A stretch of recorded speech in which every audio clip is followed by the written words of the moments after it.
In terms of the upcoming wet season, there's a couple of things that you should look for that are really quite telling. The first is something called anticipatory anxiety.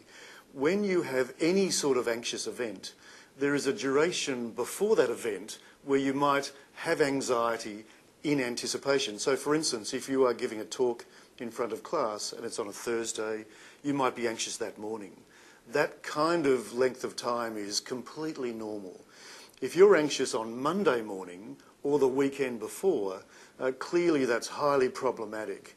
And the length of anticipatory anxiety actually correlates with how strong the reaction is.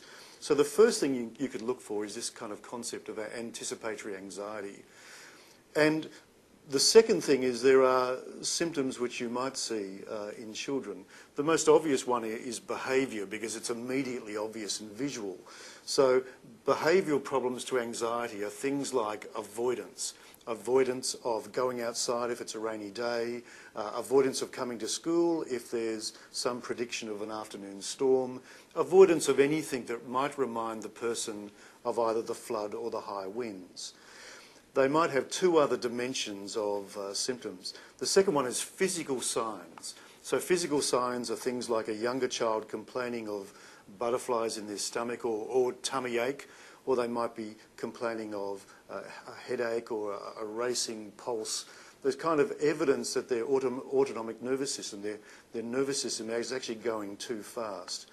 Teachers are very well aware of this kind of phenomena. Kids having butterflies in relationship to anxiety. The third group of signs are about thoughts.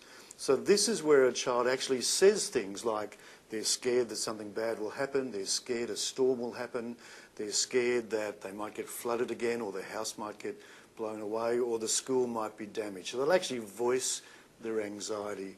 And of course these are pretty easy to hear and to acknowledge.